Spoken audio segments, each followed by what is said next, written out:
I've been a walking heartache, I've made a mess of me.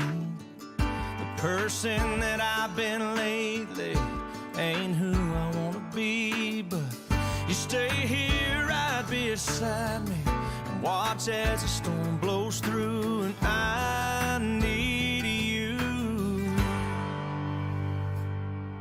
'Cause God gave me you for the ups and downs. God gave me you for the days of doubt, and for when I think I lost my way, there are no words here left to say it's true. God gave me you. Gave me you.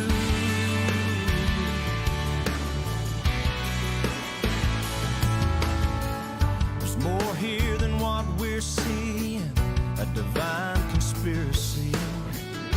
That you, an angel lovely, could somehow fall for me.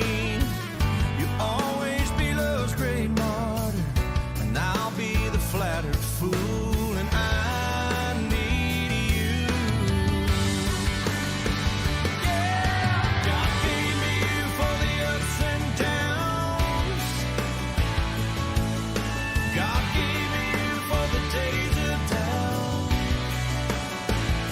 and for when I think I lost my way, there are no words here left to say it's true.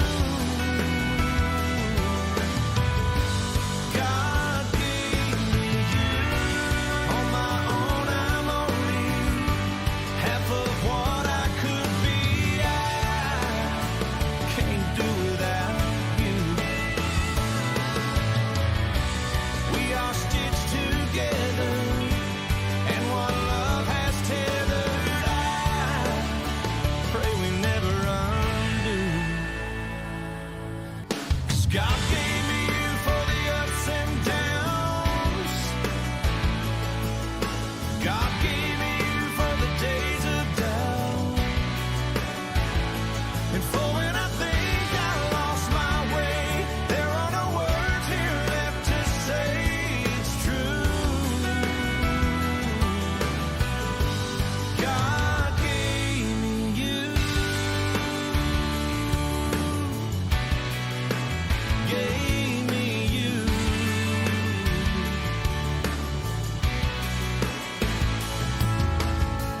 'Cause God gave me you for the ups and downs. God gave me you for the days of doubt. God gave me you for the ups and downs. God gave me you for the days of doubt, and for when I think I lost my way, there are no words here left to say it's true. God gave me you. Gave me you.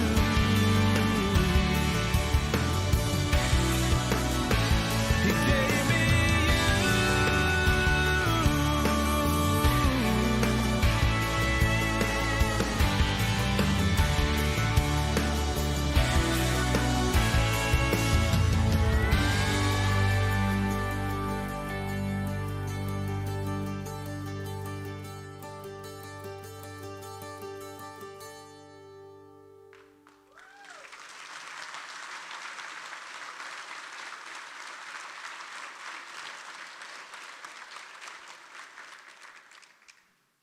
Your Smoky Mountain Service Dog family, they served for you.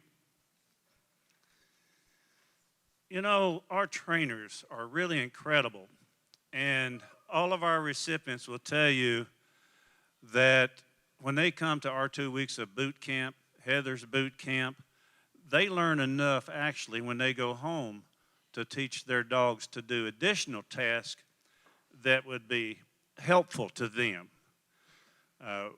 We're going to introduce you to a dog in a second. And, but before I do, anyone here hearing sensitive other than me? we have a dog that you're going to meet that's hearing sensitive. So instead of applauding for the dog or the veteran who's going to speak, I'd ask you just when you feel like applauding, just raise your hand and wave your hands, okay? These dogs aren't all absolutely perfect, but this dog is about as close as it gets. So I'd like to introduce you to service dog Chance by video. Chores. Take it. Let's go. Take it to the house.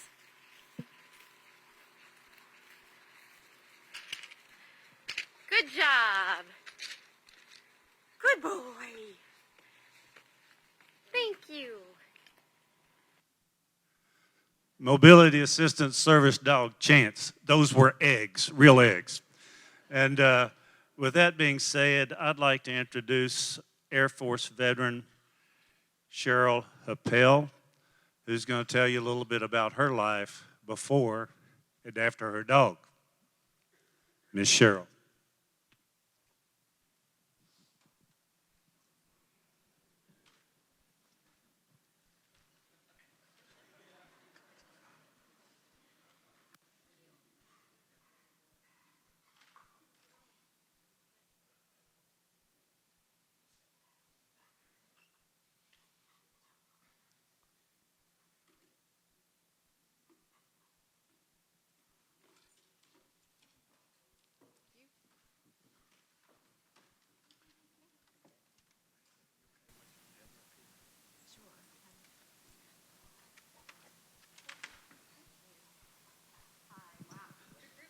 Thank you very much. Tonight, Chance and I are your featured Smoky Mountain Service Dogs team. While there are many people who have lived with lifelong disabilities, I'm a relative newcomer. Hold the mic up to your mouth, please. Okay. Sit. Wait. Real close. Okay. No. Quiet. I'll just give them to you. There we go. Sorry about that. As an intermediate and excelling athlete, I broke records in competitive swimming and in track. I enlisted as an airman in the United States Air Force as an air transportation logistics specialist. Military service allowed me to continue a college education while serving my nation in a greater purpose than myself. It was at this point in life prospects were at its best. My first assignment was at Kadena Air Base, Okinawa, Japan, otherwise known as The Rock, where efforts of the 18th Wing and 603rd Air Support Squadron awarded me the privilege to assist and support as Operation Desert Storm came to a close. My primary disability resulted from a service-connected injury received working during active duty. Injuries received during that time frame were not visible and have been compounded by progressive associated injuries relative to the initial physical trauma over time. While my service-connected disability is not visually apparent, the scope of its physical and psychological impairments affect aspects of independent functioning. The term best used to describe my disability's characterization would be that of living with a hidden or invisible disability. Invisible disabilities are disabilities that are not immediately apparent. Invisible disabilities are chronic illnesses and conditions that significantly impair normal activities of daily living. Without meaning assigned to conditions that I experienced, anger and isolation began to occupy my life. I hit my threshold physically and physiologically. I felt abandoned and worthless as events threw me into a life that I did not choose, into a life that suffocated me. The resulting injuries left me broken, and despite my efforts, beyond repair. It was during these moments I learned I could not run from my struggles and dark moments. No person was coming to save me. I had to face them head on. Although I did not know anyone with my experience, I learned that survivors of trauma shared similar thoughts and feelings. Through their stories, I drew strength to seek change. Years of physical rehabilitation and surgery occupied my life. Shortly after completing a dual advanced science degree, employment prospects were halted by increasing physical complications of injured vertebrae discs that significantly impaired my mobility. Restrictive joint mobilization affected balance and walking. I lost my ability to independently move. I repeatedly experienced barriers through medical providers due to turnover. As a patient, I was subjected to hostile subquality care due to resistant healthcare workers operating according to their personal bias of stigma. I lost relationships due to the inability to convey why I had to cancel on plans as a result of disability effects.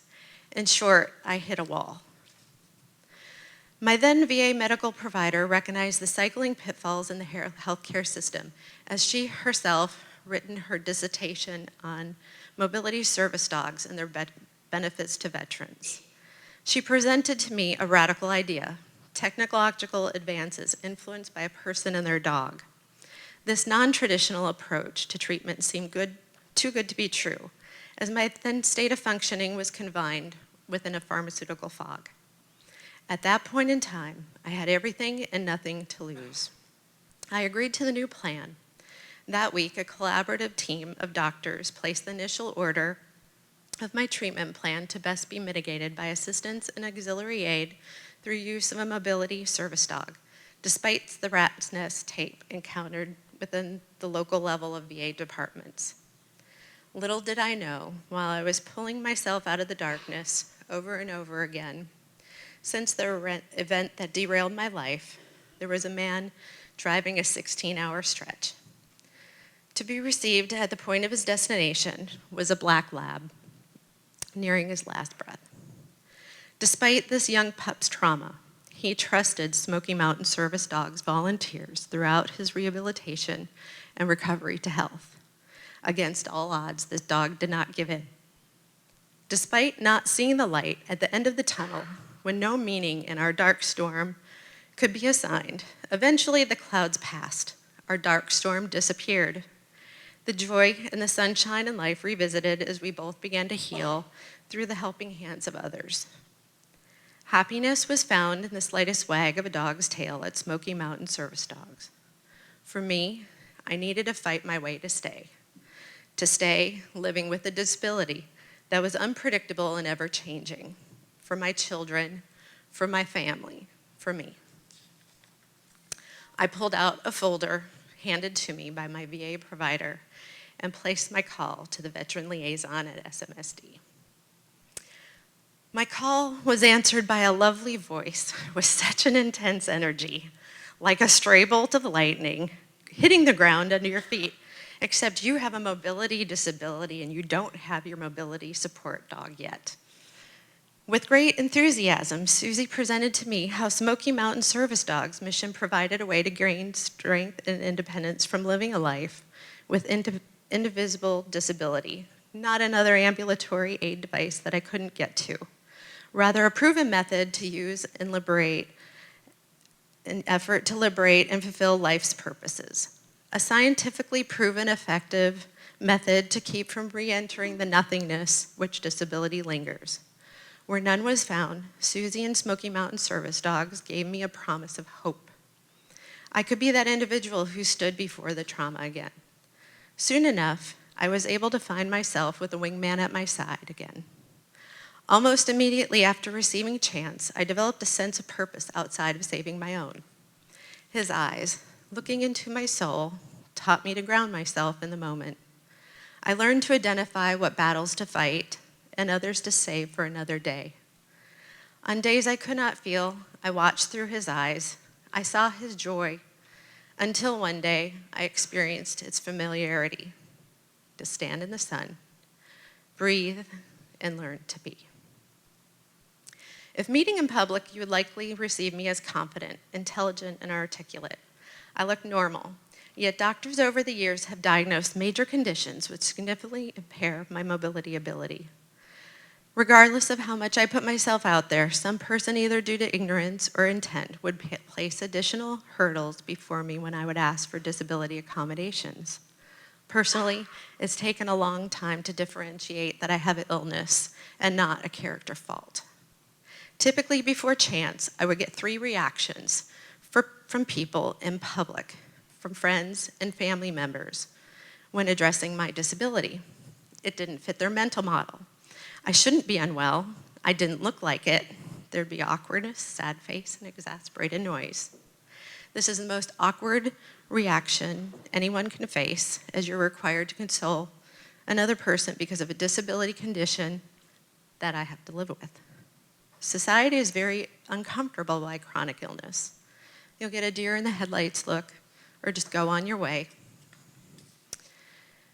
You shouldn't be unwell, you don't look disabled, followed by skepticism, testing, and shaming. The consequence of each action resulted in exclusion of social isolation of varying degrees. On challenging days, which provided enough struggles already, I was subjected to stay off depressive episodes due to prolonged stigma constructs. Shortly after receiving chants, his very presence no longer required me to announce to the entire world that I'm not average, I'm not normal, and unwell. He removed the invisibility from a hidden disability. Newly assigned doctors no longer treated me with having a pain processing problem due to a toxic mentality. I received appropriate and timely quality care for my vetted injuries, no pun intended. Through visibility in our community, we took on the burden placed upon us, demanding respect and recognition for inclusion in society. We used challenging public encounters as opportunities to educate others on topics of service dog benefits, public access privileges, and hidden disabilities. Our volunteer works through military women across the nation, and Tennessee Valley Healthcare System Voluntary Services has established that no future members or patients should ever have to deal with harmful bias and oppressive views subjected to ignorant-based stigma again. In public, chance took on my burdens. I wasn't alone. Living with disability is no longer a one-person battle with Smoky Mountain service dogs. With Chance as my wingman, I once again enjoy the privileges of living my life with the security of unrestricted assistance needed at any hour, day or night. The mobility assistance he provides me with is self-directed, without isolation, not dependent on outlets, cords, or subscriptions. Of several benefits received by his service, I find the most beneficial is his portability in elements, as he is my non-isolating constant. In the 2 years of being a service dog team, Chance has allowed me to regain mobility independence to a level which allows me to resume former occupational goals. Through our advocacy efforts, we counsel and encourage business offered public services on animal policies affecting both public and employee safety. Through the spirit of patriotism, we have the power to change needed to eliminate disability and visibility through our communities. Your gift in attendance tonight, through support of Smoky Mountain Service Dogs, provides a means for inclusion in society of our wounded veterans. Your continued support of these amazing mobility assistant service dogs and their training ensure this. On behalf of the 35 recipients of Smoky Mountain Service Dogs, and soon more to come, Chance and I extend our deepest gratitude. Thank you.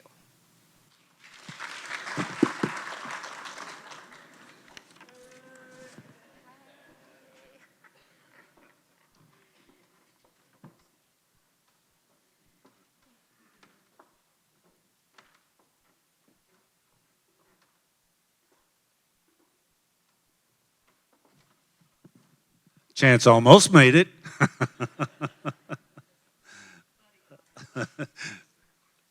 Oh, yeah, Daryl's got him. I want to talk a little bit about our volunteers now. If you volunteer with Smoky Mountain Service Dogs, will you raise your hand? You are the foundation of our service house. We couldn't do it without you.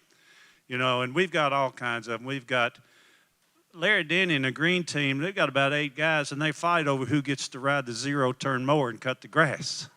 You know, bookkeeper, grant writers, community events, puppy raisers, socializers, respite fosters, board of directors.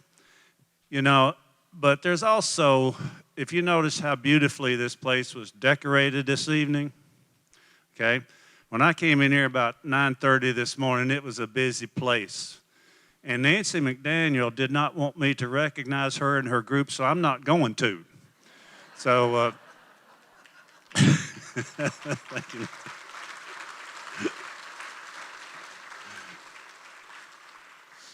Your Smoky Mountain Service Dog Board of Directors, all worker bees.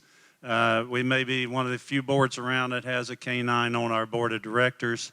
This is Hooligan. He's our canine ambassador. We work very hard together. We work very well. So are all donors.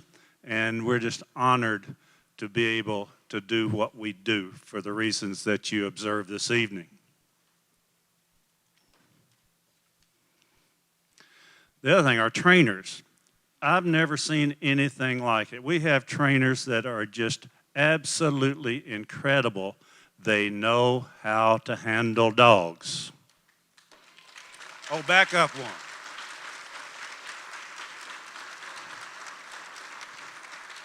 They know how to handle dogs. Okay, I'm sorry. I didn't see it, Mark. Thank you. Honestly, Heather Wilkerson, our K9 program manager, Susan Randall, our lead trainer, Tom Greco. We'll talk about Tom, U.S. Army veteran that we hired in May, special ops guy, and Cassie Krause. What they do with these dogs with your help is just absolutely phenomenal, and we're honored also to have added Daryl Wilkerson to our team this year, property management and facilities and whatever needs to be done. He's got the shortest job description of anyone I've ever seen because I know he just will do what needs to be done. So we're honored to have such a wonderful, wonderful training staff.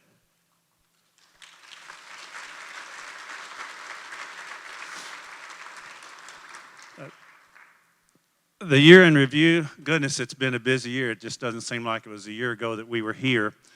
We've been honored to graduate an additional 6 wounded veterans. We had a very successful night for Patriots. We're going to talk about that. Groundbreaking, golf challenge, and facilities. Next slide, Mark. At this time, I'd like to introduce you to Air Force veteran Billy Marshall and Marine veteran Bradley Walker. Coming back and going through the rehabilitation process, basically, I could see that life was definitely going to be different than what it was before. My name's Mike Kitchens, and I'm honored to serve as volunteer chair for Smoky Mountain Service Dogs. We just started with a couple of puppies, so with those puppies, it was 2 years. 2013 in January is when we were able to serve our first wounded veteran with a mobility assistance service dog. To date, we've placed 22 service dogs with veterans. My wife had found Smoky Mountain Service Dogs. I'd fallen off a curb and injured my right leg. And after that, she started looking on the internet for things that could possibly help me. Bella, come on, lay back, get back over here. Well, the first time I met Bella was during the groundbreaking ceremony for my home. I don't know, we kind of just clicked right there, but didn't know I was going to be receiving her at the time. Well, there's a great many things that Bella does that helps me out in public. I mean, not only physically, but emotionally. Her being there supports me, having that well-being. Approximately over a period of 2 years, as soon as we start with a puppy. Clutch. Yes. A dog will receive 1,500 to 1,800 hours of training. These dogs will learn probably around 50 commands during their 2 years of training. Every dog we have, as an example, you can drop a credit card on a tile floor at Walmart. Every dog will pick it up and put it on the counter. We already, before the home visit, know a lot about that veteran, but after that home visit, we'll come back. If they're on prosthetics, we'll watch them walk because the dog may need to be on the left, the dog may be on the right, versus a dog that's going to serve someone in a wheelchair. With me, I'm pretty mobile and pretty active, and Lucy is a pretty active dog also, so they thought that would be a real good pairing. After we do that home visit, we're going to custom train that dog for that particular veteran for another 2 or 3 months. And then the veteran comes to us for 2 weeks of team training. And after about a week, this magical thing happens between that veteran and his dog. It's just a beautiful thing. It's a very rewarding relationship that you have with a service dog. It means a lot to have her there to where I could actually take my son and my wife to the zoo and we could actually have a good fun day with that. Oh, there's none other. She, she goes everywhere I go. She does everything I do. And I've had her so long now that I don't even have to give her a command. She already knows what I'm going to be saying before I even say it.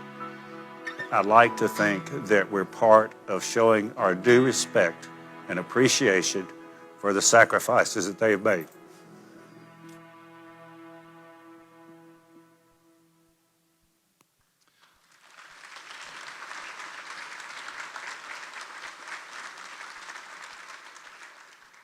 Now, Billy Marshall and his family saw Billy and Lucy.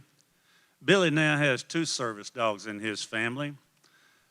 He has Lucy that you saw in the video, and Lucy's edging her way into retirement. And so recently, we were able to present Billy with his second Smoky Mountain service dog, Boomer, which turned out to be a dog that Billy named. Now, what do you think an Air Force EOD guy, it's blown up, arm, leg, would want to name a puppy? Boomer. And it just turns out by chance that Billy's new dog, as Lucy eases into retirement, has this wonderful dog, Boomer. And I think Lucy's probably destined to be Billy's wife, Krista's dog, based on everything I've seen so far. But I'd like to, we did introduce service dogs to 6 wonderful veterans in the past year. We did Chuck with Sadie, Malcolm with Spirit, Charlie, a Night Stalker with Dagger, Rafa with Cade, Jim with Tracker, and of course, Randy with Thor. That was our 6 graduates of this year, all wonderful, wonderful veterans. And we have another veteran that's scheduled to come in with us in October. He's from Kentucky. I'm from Kentucky, and I grew up in the country, and I have no idea where Maisie, Kentucky is, but that's where he's coming from.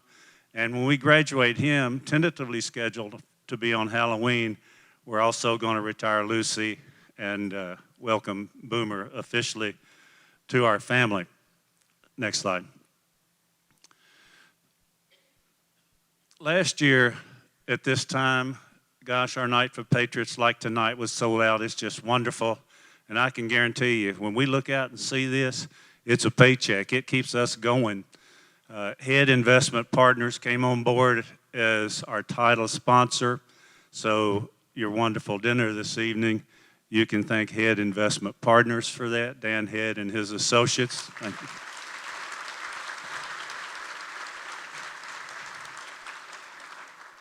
Captain Bill Robinson was our speaker, and of course, Captain Bill, 2,703 days as a POW in Vietnam. We're always honored when Captain Bill can be with us, and he was last year. In May, we had a wonderful groundbreaking for our new facility. We purchased in 2015 10 acres as a 6-dog kennel, has a home on it. And we purchased it in 2015, paid it off in 2016, and are currently constructing our new Smoky Mountain Service Dog Veteran Canine Center. So we're getting ready for this groundbreaking. It rained all night, it rained all morning, and honest to goodness, those of you that were there know that it stopped raining 15 minutes before the ceremony. We got it in, and it started raining 15 minutes after. And I was asked by Trevor Peterson, one of our recipients, he said, Mike, you going to have a gold shovel there? I said, no, we're not a gold shovel organization. We're going to bring shovels from home. But when Trevor showed up, he had bought a shovel and spray painted it gold, so we did have a gold shovel. And I think Krista Marshall is handling that gold shovel in this picture. Next slide. Our wonderful golf challenge, thanks to Romano Sims and Barely Corley and their team. I'm telling you, our golfers getting pretty good at hitting a tee shot while sitting on a toilet seat. I mean, it's getting pretty ridiculous, but was sold out. It was just absolutely a delightful day, and we look forward to continuing that. That event is growing each year. Next slide. Facilities. Goodness, we had a vision, and I'm okay. I'm not going to do that. I don't need my time. But we had a vision, and now our vision is becoming a reality. We're about, I'd say, 50% complete with our new Smoky Mountain Service Dog Veteran Canine Training Center. It's going to be about 6,000 square feet. It's going to have an 18-dog kennel versus our current 6-dog kennel. It's going to be a state-of-the-art facility. It'll have a grooming room, a feeding area, med exam area, some offices, but most importantly, it will have about a 3,000 square foot veteran canine training center. We can take a dog from the kennel to the training center, and we're all very excited about that. Our board architect, Bill Taylor, has just been wonderful. Jim Goyette is helping us develop it, and of course, Daryl has played a major role in interfacing with the contractors. So we hope to have that completed late spring next year, and yep, we're going to have a wonderful open house. So just stay in touch, and we'll keep you posted by Facebook. Next. The future, well, it's all about building and sustaining. We want to build that facility. We want to open it. It's going to be world class. We'll have a platform where people can come in and look through and watch training, a one-way window where it will not be a distraction to those that are training. So it's all about build and sustain. We've been blessed, and you're helping us do the sustaining part. We have to go through our ADI accreditation again. It's been 55 years, so that's coming up. That'll be a challenge for us next year, but we're well positioned to do that. We want to continue to work on building our cadre of sustaining partners. Many, many of you are here this evening. I'm not even going to get started, but you'll see a list shortly. We want to continue to focus on that. We want to network with other veteran support organizations. There are a lot of wonderful ones. There's the EOD Foundation. There's the Special Ops Foundation. So we're going to continue to focus on networking with other organizations that have common goals to assist our veterans. Our board of directors, I'm not getting any younger, but I'm still good to go, but we're going to have an increased focus on beginning to develop the next generation of leadership for Smoky Mountain Service Dogs. Department of Defense, we participate in a grant program with them. We're going to continue to enhance that relationship, but most of all, we want to do what we do while maintaining this family spirit that we have. I won't call it anything else. So we don't want to be this great big organization that just throws dogs out there. We're going to continue to be a Smoky Mountain Service Dog family. That's our plan.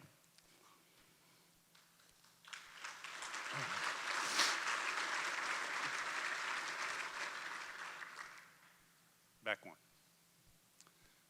I want to talk about, just real quickly, this Tim Montana Friends. You probably saw that. I wonder what that's about. Well, we were blessed, as you know, in 2017 to be recipients of the Chris Kyle Memorial Benefit in Fort Worth. Wayne and Debbie Kyle, the parents of Chris, his brother Jeff, have the American Valor Foundation. So I had a call about 3 months ago from Wayne Kyle.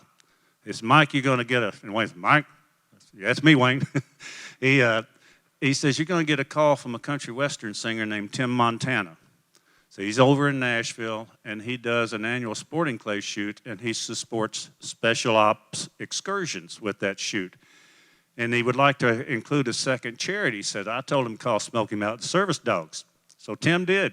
He called, and long story short, Monday and Tuesday, Billy Marshall's going over to shoot with one of the teams over there, and it's a big deal. It's a big deal. And, I mean, you talk silent auction, boy, a lot of guns, some whiskey, but it's a wonderful silent auction. It's like a autographed fiddle by Charlie Daniels, scopes, and it's just, we don't know what to expect, but the entry for teams of 5 is $3,000, $5,000, and $10,000, and they got 3 pages of sponsors. So we're honored to be included in that, and that's because of the family of Chris Kyle. Next. This is our future facility. I think I pretty much walked you through that, but actually it's pretty close, other than Bill Taylor put my white pickup truck in there. Now drive a black truck. So, but it's coming along, and we're just trucking right along, right, Daryl? We finally got those kennel drains put in, didn't we? Okay, next slide. You know, and this is what it's about. This is what we do. We serve wounded veterans. You can see them there. And with our new facility, over time, it won't be immediate, but we would hope to move down the road of serving about twice as many as we can serve today. Next slide.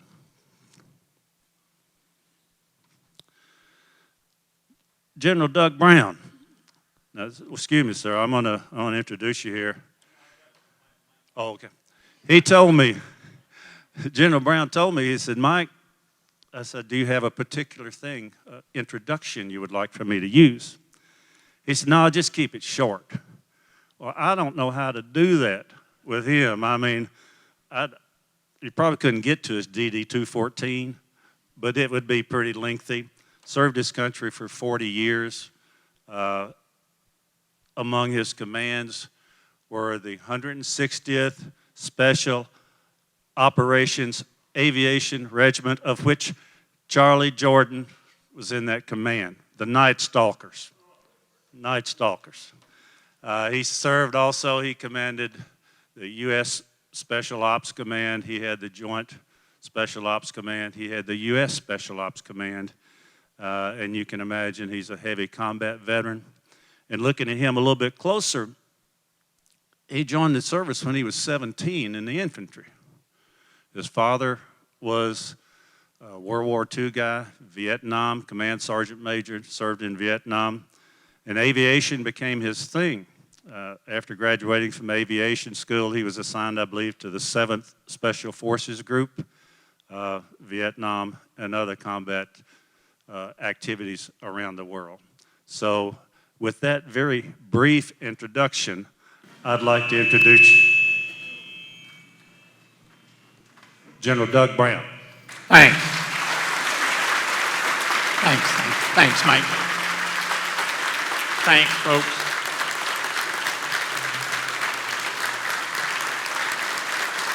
Thanks, folks. Have you got control of this thing? Okay. Hey, thanks a lot, folks. Before I start, I want to tell you that Mike Kitchens talked me into come over to do this, and quite frankly, after I saw this charity, this is a magnificent charity. I want you to know that since 9/11, there's been over 30,000 veterans-type charities that have stood up. Some good, some bad, and this one is magnificent. So I appreciate the opportunity. And I'd like to take just a second and have a big hand for Mike Kitchens. This guy and Susie and all the volunteers and the board of directors is great. Now, there's 2 reasons that I signed up to do these speeches, because I'm kind of out of this business, to tell you the truth. But there's 2 reasons I wanted to do this. One is because I love this charity, and I love charities that are helping our veterans, especially our wounded veterans, and I'll talk about something we did when I was a commander of Special Operations Command in a minute. But the second one is I just love dogs. You know, I'm a big dog fan. I've had dogs my whole life, but Penny and I went for about 10 years right after I retired without a dog. And so we took one of those Viking cruises, and we were walking through a park in Prague, and we saw this lady with a dog, and I knew right that minute that when we got home, we were going to have a dog. As soon as Penny got home, she got on the internet.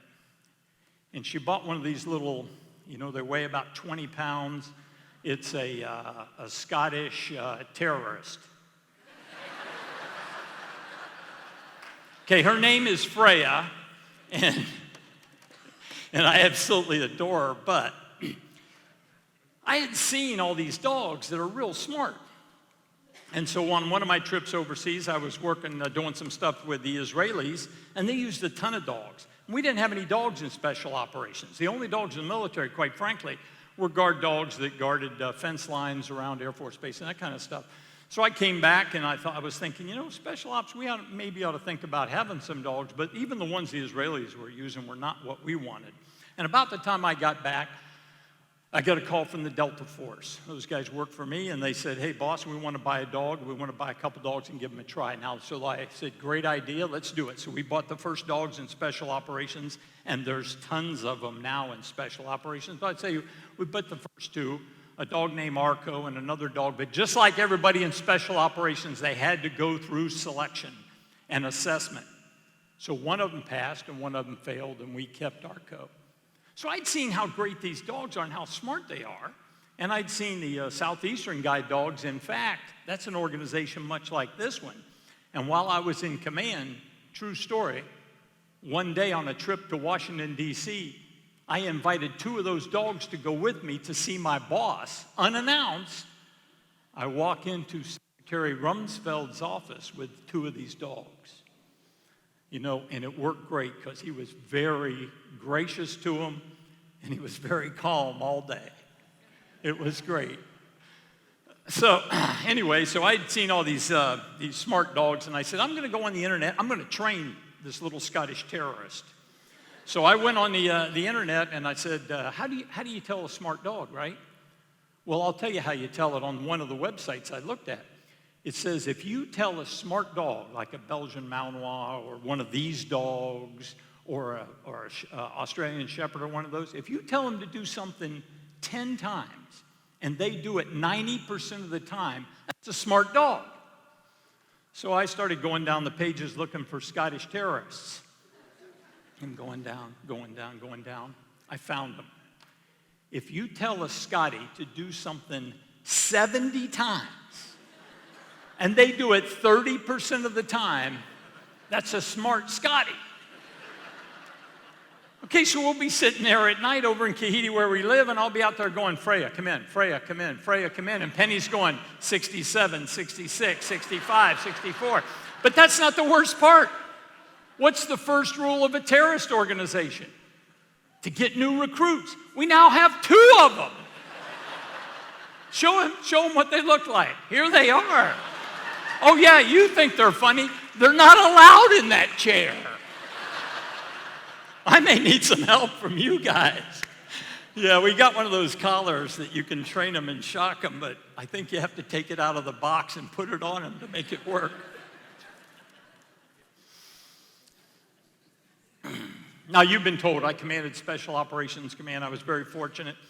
In 1987, the Congress of the United States passed a law called the Nunn-Cohen Amendment to Goldwater-Nichols that says we'll have a Special Operations Force. In the past, the services hated special operations. We took them down after every war. The Great Fifth Special Forces Group in Vietnam and our Air Special Operations Forces from the First SAL were taken down to almost nothing. So when we needed them at Desert One, we didn't have a Special Operations Force.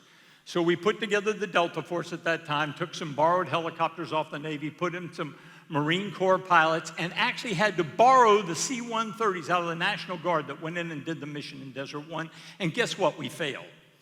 And so the Congress, and I won't bore you with all the details because there's a bunch to it, but back when the Congress was passing laws, they passed a law that said the Nunn-Cohen Amendment will stand up special operations.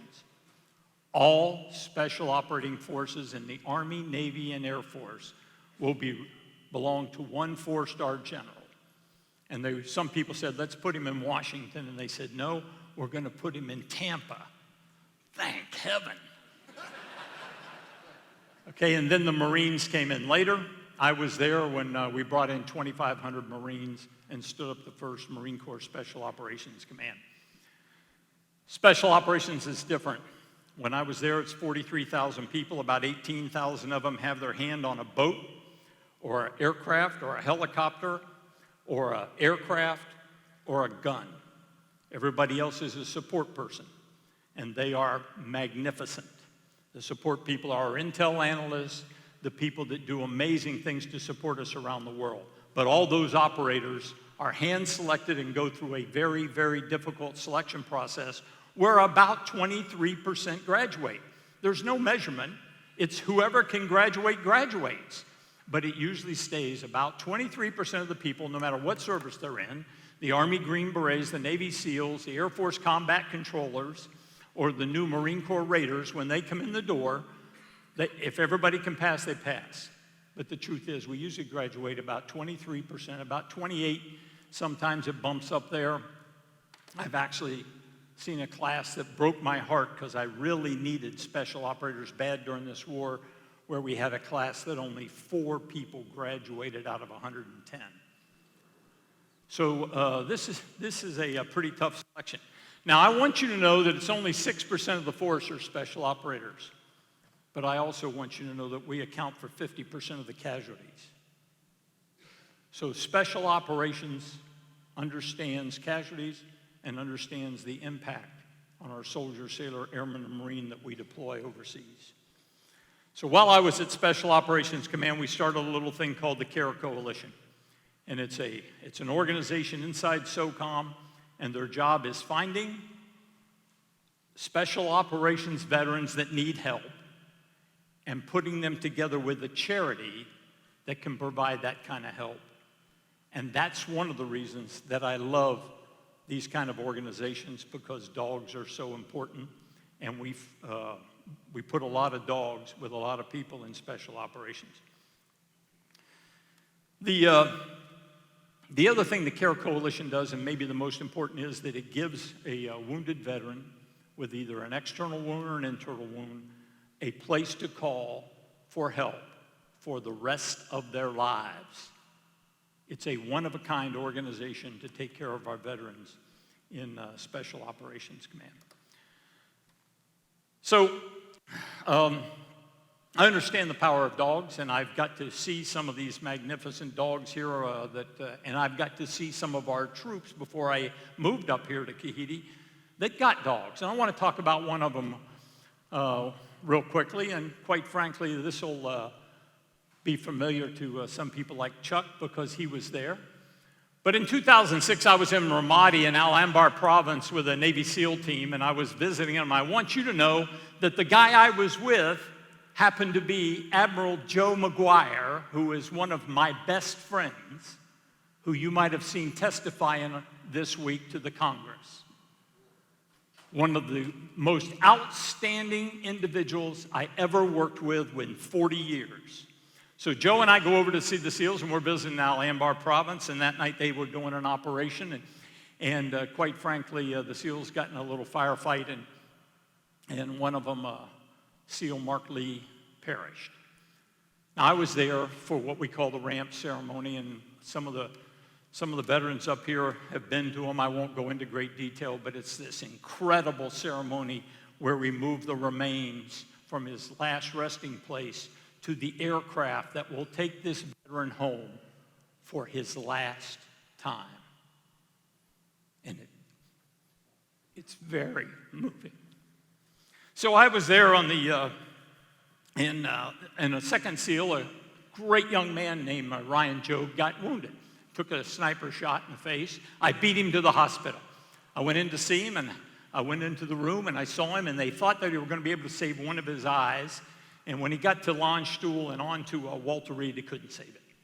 So he was blind. But I got to know him real well, and I visited him every place, and I actually was with him in the White House a couple times when he came up for ceremonies and all kinds of places and him and I had a great relationship. This handsome, talented, award-winning, good-looking young Navy SEAL. He was a standout in high school, 4.0 average, great athlete. He was everything. This guy was great. But now he's blind. So he got a dog from a different organization, and the dog's name was Trey. Now, to tell you what kind of a guy this is, after he got Trey, he shot an elk on a hunting trip. And he sends me this picture, and he goes, "Hey, boss, look at this elk I just shot. I've never shot an elk." And then he calls me one day, and he goes, "Hey, boss, I'm going to climb Mount Rainier, and I want you to go with me." And I go, hey, Ryan, I got to tell you, I just retired and my physical fitness may not be what it's supposed to be. He says, give me a break, I'm blind. And he climbed Mount Rainier, 14,400 feet, an incredible individual, but he loved that dog, Trey, and I got to see the interaction and the power of what these dogs are like.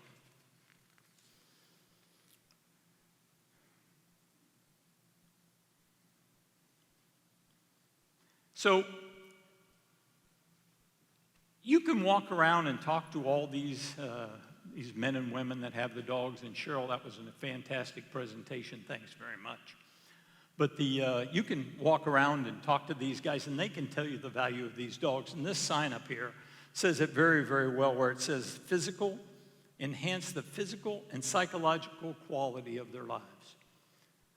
So if you'll go on the website, and I hope everyone in the room has gone on the website and looked at those fantastic videos that they have of people talking about what these dogs did and how it gave them back their life. And I don't know who produces those videos for you, but those we watched tonight were extremely powerful. So go on and watch those, and it'll tell you about this mobility. Think about it. They can pick up that cart off the floor if I need it. One of a guy in there says, he'll go get me something, a drink out of the refrigerator. If I need to put my weight on him so I'm stable, he'll help me walk. He'll help me get out of a chair. He'll help me get in the chair. I mean, the physical mobility support that these dogs provide is incredible. But there's also the psychological support. When a soldier, sailor, or an airman come back from combat and have a pretty tough time of it, and some of them are wounded, they need a renewed sense of trust. They need to be able to trust the things around them.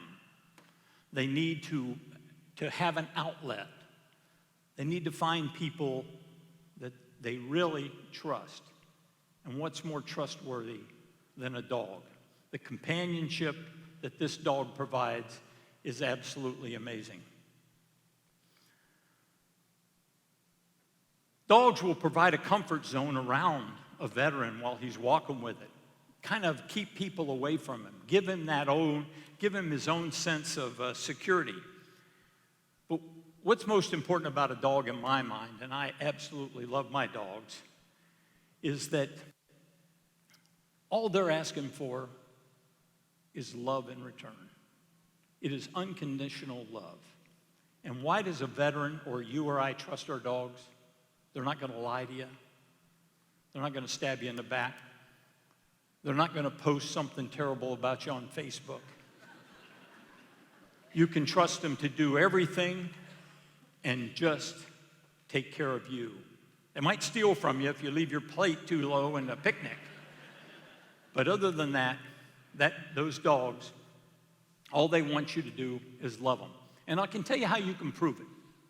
You take your wife or your husband and you take your dog, take them downtown Knoxville in August and lock them in the trunk for an hour. When you open that trunk, see who still loves you.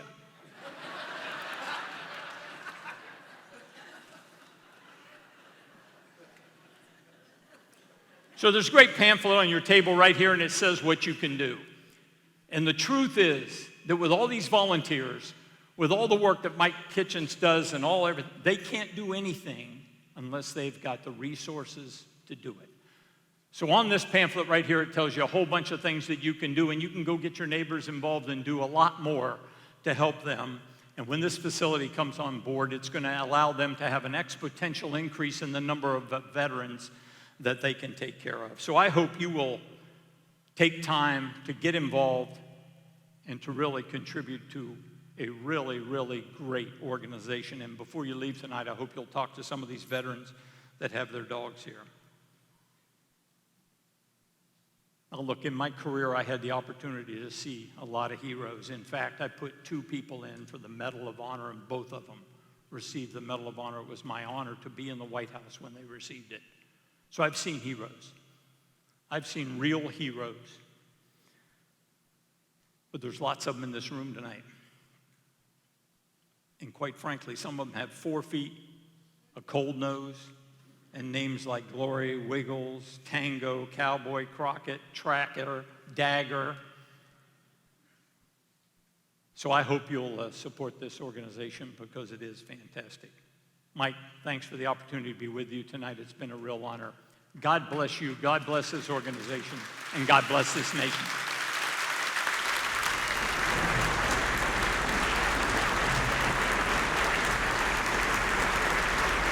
Thank you.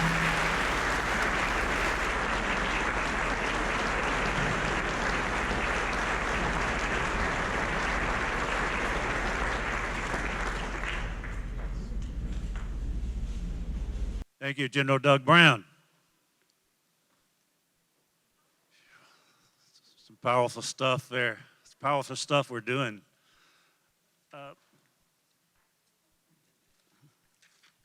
Our donors. You know, there's so many of you here tonight, so I'm not going to get into reading them.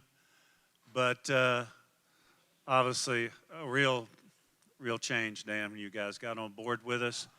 We have many sustaining partners, and we're going to continue to expand that list. We have the Lindsay family here that does a wonderful memorial golf tournament. How about a fishing tournament? Wonderful, the Gary Lindsay Memorial Fishing Tournament each year to support us. Today, while we were here setting up, Jason McCormick was doing fishing for soldiers for us. And so we just have been so blessed. And where we'll go from here is if you were successful in a silent auction item, you will have received your bid sheet for now. If not, we'll take your money anyway. But you should have the information. And once we conclude, then we'll make that as painless for you as we possibly can outside in the foyer. Oh, and my wife Susie is pitching the specialty plates. So if you want that artwork by Robert Tino in honor of veterans on your license plate, we can do that. We have to pre-sell 1,000. I think we just knocked out 247 a while ago. But once we pre-sell 1,000, we'll give them the money. They make the plates, and then you would be notified by your county office, and then they'll prorate the difference in the tag you have when you pick up your new tag. So it's just another way to help us along this road. That being said, before we close with God Bless America, I'd like to retire the colors, or maybe, here we go, retirement of the colors.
While the storm clouds gather far across the sea, let us swear allegiance to a land that's free.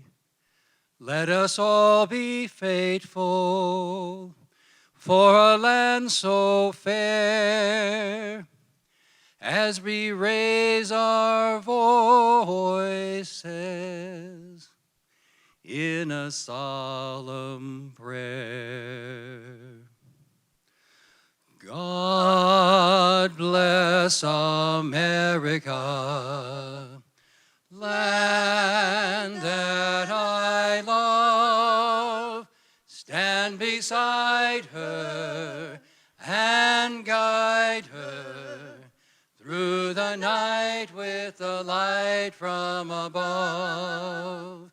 From the mountains to the prairies, to the ocean's whitewood foam. God bless America, my home, sweet home. God bless America, my home, sweet home. From the mountains to the prairies, to the ocean's whitewood foam. God bless America, my home, sweet home. God bless America, my home, sweet home.